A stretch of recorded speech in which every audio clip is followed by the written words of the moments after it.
Hello दोस्तों, welcome back to my channel. आज हमारे सामने Delhi international arbitration centre DIAC का नोटिफिकेशन आया है, जो कि 1 जुलाई 2025 का नोटिफिकेशन है।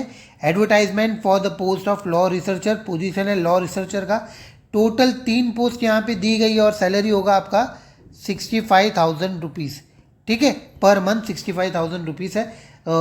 उससे पहले वीडियो आगे बढ़ा है, उससे पहले मैं आपको कहना चाहूँगा, अगर आप हमारे चैनल पे नए हो तो हमारे चैनल पे हम daily legal vacancies all over India, चाहे सेंट्रल हो या स्टेट गवर्नमेंट की वैकेंसीज के बारे में हम नोटिफिकेशन आती है उसको हम लोग डिस्क्लोज करते हैं। तो हमारे चैनल को सब्सक्राइब जरूर करके रखिए। Let's begin with the notification. ये जो पोस्ट है वो लॉ रिसर्चर की पोस्ट है और ये जो एप्लीकेशन आपको करना है वो ऑनलाइन मेथड करना है। Invited only for the Indian nationals, यानी कि इंडियन सिटीजन्स है वही यहाँ पे अप्लाई कर सकते हैं। टोटल 3 पोस्ट दिया है लॉ रिसर्चर की, और ये जो आपका टर्म रहेगा ये प्रॉपर कॉन्ट्रेक्चुअल बेसिस पे आपका पोजीशन रहेगा। और आपका जो जॉब का लोकेशन होगा वो होगा Delhi international arbitration centre, S block, high court of Delhi. इसका जो लास्ट डेट है एप्लीकेशन भरने का वो है 15 जुलाई 2025 बिफोर 5 PM। ठीक है, अब हम स्टार्ट करेंगे क्वालिफिकेशन को लेके। वीडियो ज़्यादा लंबी नहीं होगी, छोटी होगी। क्वालिफिकेशन के बारे में अगर मैं बोलूँ, a person enrolled as an advocate with any state bar council with minimum working experience of 2 years as of 1 जुलाई 2025। 1 जुलाई 2025 से पहले आपका 2 साल का एक्सपीरियंस कंप्लीट हो जाना चाहिए, यानी कि आपका 3 years LLB और 5 years LLB दोनों कंप्लीट हो जाना चाहिए। उसके बाद आप 2 साल के लिए प्रैक्टिसिंग एडवोकेट रहे होंगे। इन शॉर्ट अगर मैं बोलूँ तो ये ऑलमोस्ट सा फ्रेशर जॉब है। ठीक है, और इसके साथ में डिज़ायरेबल ये है, इन केस अगर आपने डिप्लोमा या फिर पोस्ट ग्रेजुएशन या फिर LLM आपने arbitrational law, commercial law, alternative dispute resolution ADR के अंदर अगर आपने कोई डिप्लोमा, पोस्ट ग्रेजुएशन या फिर मास्टर्स किया है तो आपको प्रेफरेंस ज़्यादा दिया जाएगा। आपका जो वर्क होगा उसके अंदर आपका research work, analytical skills, writing ability, computer skills, for example Manupatra, SSC online, Westlaw, ये सारी जो प्रोसेस है, सर्च इंजन है, इसको यूज़ करने भी आपको अच्छे से आना चाहिए, तो भी वो डिज़ायरेबल चीज़ है।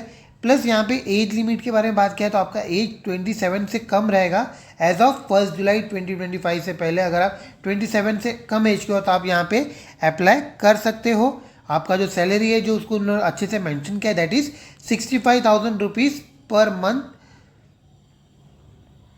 बहुत ही अच्छा सैलरी यहाँ पे दे रहे हैं। Number of vacancies 3। अब आते हैं terms and nature of the engagement. आपका जो टर्म होगा कितना होगा, शॉर्ट टर्म के लिए होगा और कॉन्ट्रेक्चुअल बेसिस पे होगा।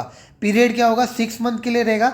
और जो एक्सटेंडेबल है, अगर आपका काम अच्छा रहेगा और उनको पसंद आएगा तो आप मोर देन 6 मंथ काम कर सकते हो, यानी एक्सटेंडेबल फॉर 3 years। ठीक है, मैक्सिमम 3 साल के लिए आप काम कर सकते हो। यहाँ पे आपका जो वर्क रहेगा एज अ लॉ रिसर्चर रहेगा।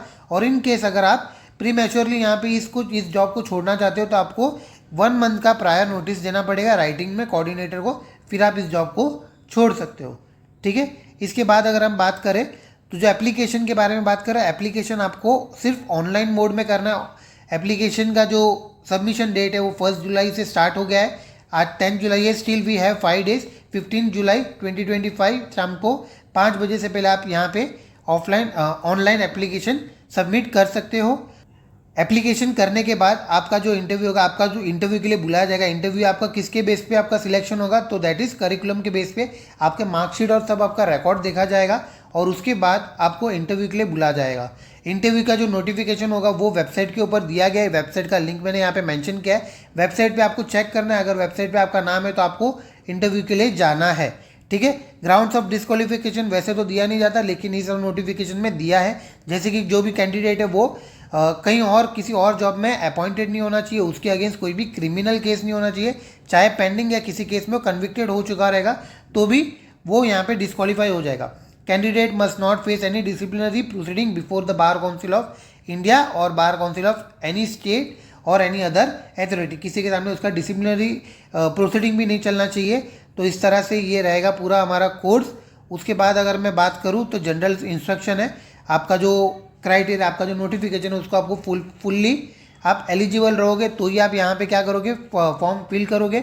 इनकम्प्लीट अनसाइंड एप्लीकेशन को इन लोग ड्यू डेट के बाद अगर आप भेज रहे हो तो उसको रिजेक्ट कर दिया जाएगा। और अगर वेरिफिकेशन के स्टेज पे अगर पता चलता है या इंटरव्यू पे पता चलता है कि कैंडिडेट ने कोई भी एलिजिबल क्राइटेरिया से वो बैठ नहीं रहा है या किसी एलिजिबल क्राइटेरिया से वो बाहर निकल रहा है तो उसको रिजेक्ट कर दिया जाएगा। इसी तरह से यहाँ पे ये नोटिफिकेशन है, सैलरी आपका होगा 65,000। इन केस अगर आप दिल्ली में रहते हो तो ये आपके लिए एक बेस्ट अपॉर्चुनिटी है। साथ ही में लीगल जॉब की नोटिफिकेशन के लिए या इंफॉर्मेशन के लिए हमारे चैनल को सब्सक्राइब करिए। धन्यवाद।